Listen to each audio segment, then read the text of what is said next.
Hello વિદ્યાર્થી મિત્રો, આજના વિડીયોમાં આપણે ધોરણ 7 વિજ્ઞાનની અંદર પાઠ 3 ઉષ્મા એની સંપૂર્ણ સ્વાધ્યાય પોથીનું સોલ્યુશન જોઈ રહ્યા છીએ. એમાં પહેલો પ્રશ્ન છે, નીચેના દરેક પ્રશ્નના ઉત્તર માટે આપેલા વિકલ્પોમાંથી સાચો વિકલ્પ શોધી તેનો ક્રમ અક્ષર પ્રશ્નની સામે આપેલ ચોરસમાં લખો. તો પહેલો છે, ક્લિનિકલ થર્મોમીટર કેટલા ગાળાનું તાપમાન માપી શકે? એટલે બી ઓપ્શન આવશે, 35 ડિગ્રી સેન્ટીગ્રેડથી 42 ડિગ્રી સેન્ટીગ્રેડ. બીજો પ્રશ્ન, લેબોરેટરી થર્મોમીટર પર તાપમાન દર્શાવતા આંક ક્યાંથી ક્યાં સુધીના હોય છે? તો સી ઓપ્શન આવશે, -10 ડિગ્રીથી 110 ડિગ્રી સેન્ટીગ્રેડ. પ્રશ્ન 3, તંદુરસ્ત મનુષ્યના શરીરનું સામાન્ય તાપમાન કેટલું હોય છે? તો ડી ઓપ્શન, 37 ડિગ્રી સેન્ટીગ્રેડ. ચોથું, 30 ડિગ્રી સેન્ટીગ્રેડ તાપમાનવાળા 1 લીટર પાણીને 50 ડિગ્રી સેન્ટીગ્રેડ તાપમાનવાળા 1 લીટર પાણી સાથે મિશ્ર કરતાં બનતા મિશ્રણનું તાપમાન કેટલું હોય? તો ડી આવશે, 30 ડિગ્રી સેન્ટીગ્રેડ તથા 50 ડિગ્રી સેન્ટીગ્રેડની વચ્ચેનું. પાંચમો, 40 ડિગ્રી સેન્ટીગ્રેડ તાપમાન ધરાવતા લોખંડના નાના ગોળાને 40 ડિગ્રી સેન્ટીગ્રેડ જેટલું જ તાપમાન ધરાવતા પાણી ભરેલા પ્યાલામાં મૂકવામાં આવે તો બી ઓપ્શન આવશે, ઉષ્મા ગોળાથી પાણી તરફ કે પાણીથી ગોળા તરફ વહેશે નહીં, કારણ કે બંનેનું તાપમાન સરખું છે.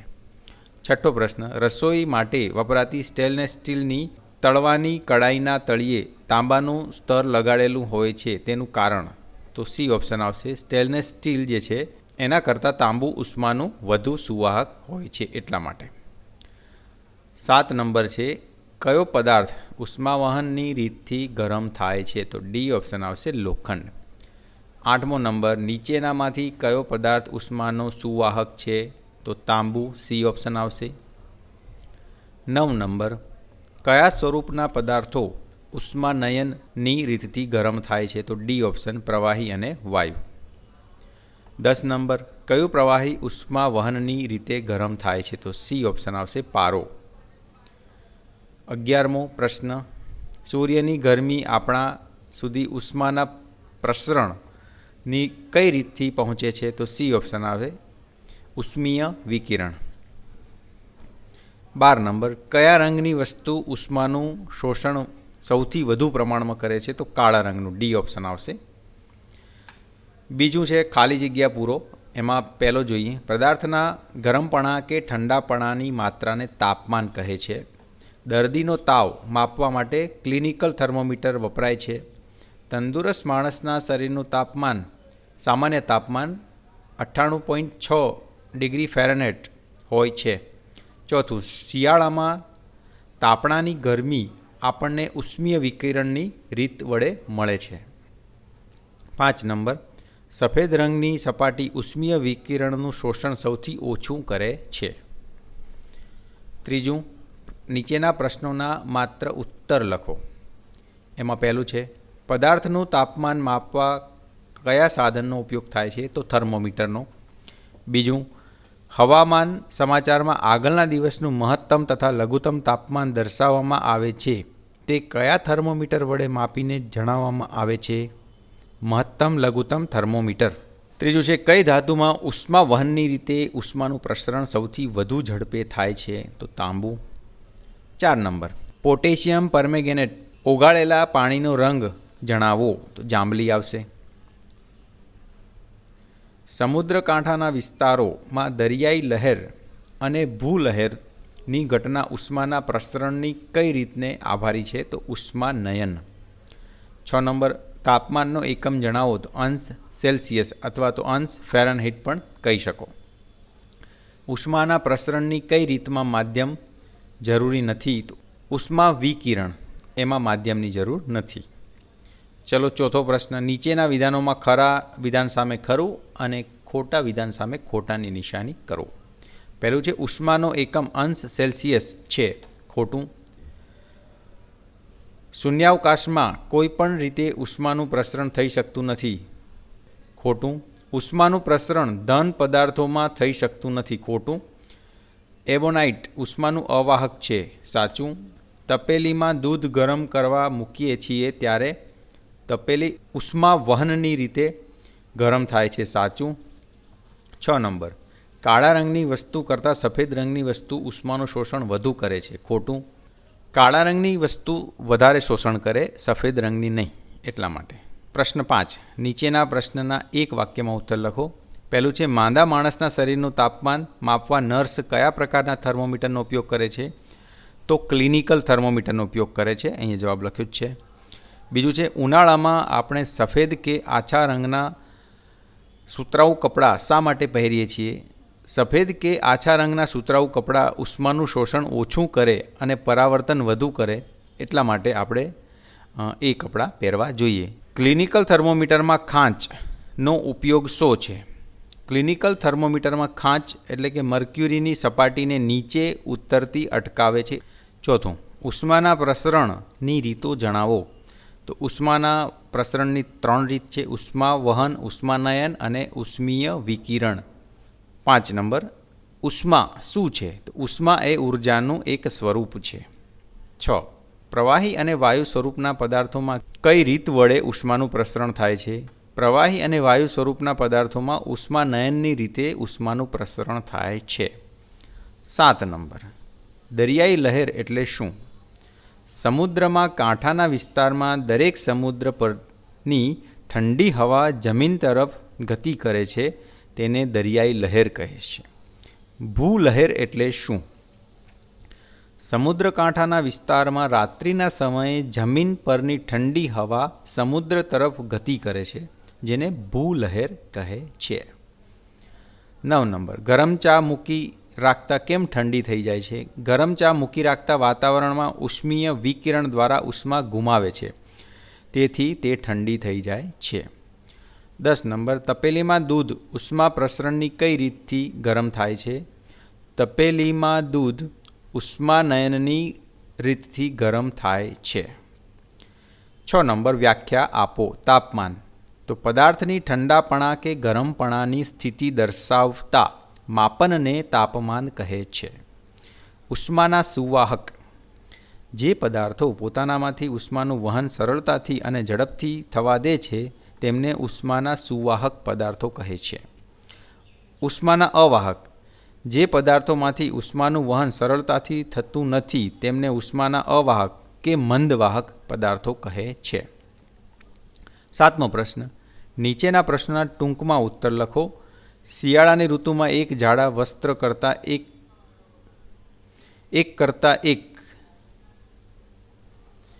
શિયાળાની ઋતુમાં એક જાડા વસ્ત્ર કરતાં વધુ પાતળા વસ્ત્રો શા માટે પહેરવા જોઈએ? ચર્ચા કરો.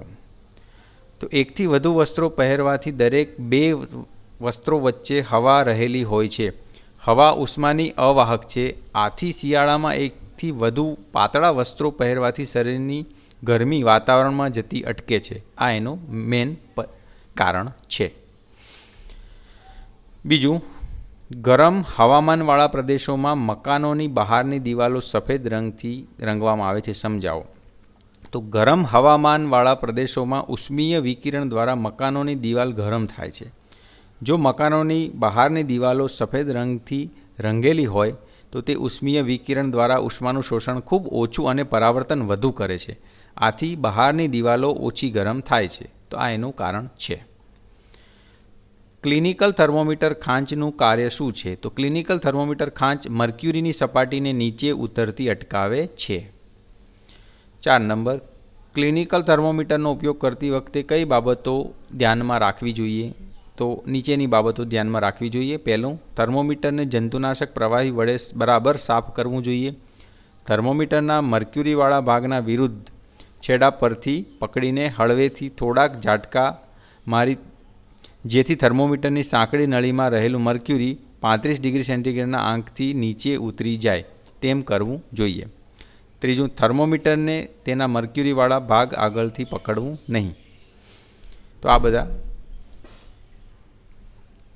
5મું, ક્લિનિકલ થર્મોમીટર વડે તમારા શરીરનું તાપમાન કઈ રીતે માપશો તે જણાવો. તો ક્લિનિકલ થર્મોમીટરને જંતુનાશક દવા વડે સાફ કરો. થર્મોમીટરને ઝાટકો મારી મર્ક્યુરીના દોરાના છેડો 35 ડિગ્રી સેન્ટીગ્રેડથી નીચે લાવો.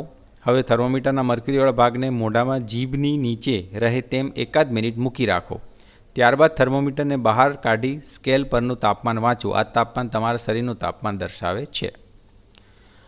6. લેબોરેટરી થર્મોમીટર વડે પદાર્થનું તાપમાન માપતી વખતે કઈ બાબતોની કાળજી રાખવી જોઈએ? તો આ રીતની કાળજી રાખવી જોઈએ. 7 નંબર, ક્લિનિકલ થર્મોમીટરનો ઉપયોગ કરતા પહેલાં સાવચેતીથી થર્મોમીટરનો ઝાટકો શા માટે આપવામાં આવે છે?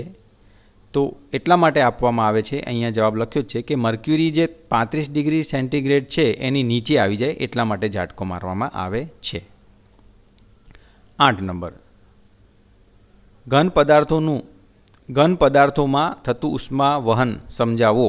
તો એનો પણ જવાબ અહીંયા સંપૂર્ણ આપ્યો છે, તમારે વિડીયો પોઝ કરીને જોઈ લેવો. 9 નંબર, પ્રવાહી પદાર્થોમાં થતું ઉષ્માનયન સમજાવો. એનો પણ સંપૂર્ણ જવાબ અહીંયા વિસ્તારથી આપ્યો છે, જોઈ લેવો. પ્રશ્ન 8, વૈજ્ઞાનિક કારણો આપી સમજાવો. ક્લિનિકલ થર્મોમીટરમાં મર્ક્યુરીવાળા ભાગની નજીક સાંકડી નળીમાં ખાંચ હોય છે, તો એનું કારણ આપણે આપી શકીએ. ક્લિનિકલ થર્મોમીટર વડે દર્દીનું તાપમાન માપતા મર્ક્યુરી સાંકડી નળીમાં ઉપર ચઢે છે. સાંકડી નળીની ખાંચને લીધે નળીમાં ઉપર ચઢેલો મર્ક્યુરી આપમેળે નીચે ઉતરતો નથી. તો આ બધું કારણ છે. તો આ બધા કારણો છે. બીજું, ક્લિનિકલ થર્મોમીટરને ગરમ પાણી વડે સાફ કરવું જોઈએ નહીં. તો એના પણ અહીંયા કારણો આપ્યા છે. ક્લિનિકલ થર્મોમીટર 35 ડિગ્રી સેન્ટીગ્રેડથી 42 ડિગ્રી સેન્ટીગ્રેડના ગાળાનું તાપમાન માપી શકે છે. ગરમ પાણીનું તાપમાન 42થી વધારે હોય છે એટલા માટે. 3 નંબરનો પ્રશ્ન, રસોઈ બનાવવા માટે ધાતુના વાસણોનો ઉપયોગ કરવામાં આવે છે. તો ધાતુના વાસણો ઉષ્માના સુવાહક હોવાથી સગડીની ગરમીથી ઝડપથી ગરમ થાય છે. આથી વાસણમાં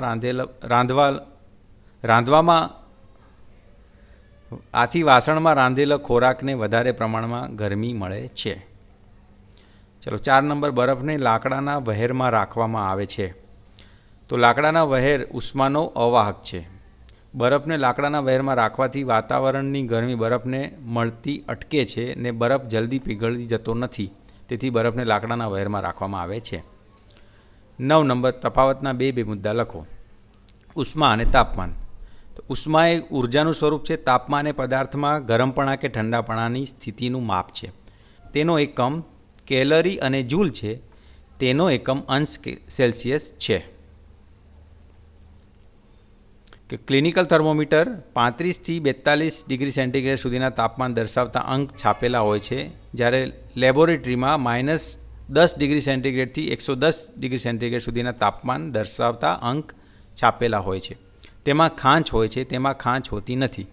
તે શરીરનું તાપમાન માપવા માટે વપરાય છે. તે પદાર્થોનું તાપમાન માપવા માટે વપરાય છે.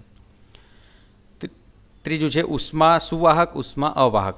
આ પદાર્થોમાંથી ઉષ્માનું વહન સહેલાઈથી થઈ શકે છે. આ પદાર્થોમાંથી ઉષ્માનું વહન સહેલાઈથી થઈ શકતું નથી.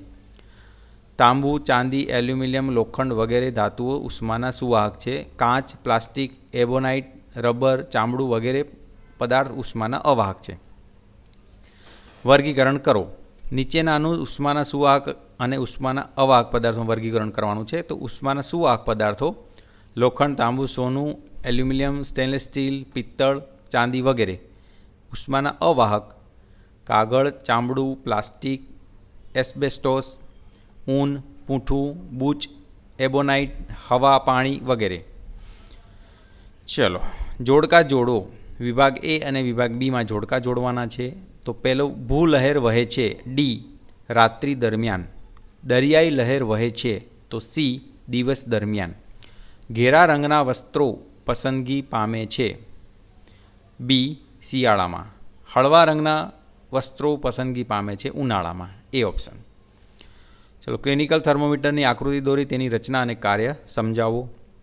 તો અહીંયા આકૃતિ તમને બતાવી જ છે. ક્લિનિકલ થર્મોમીટર, કાચની નળી, બારીક વેહ, લાલ તીર, ખાંચ, પારો, પારાનો બલ્બ.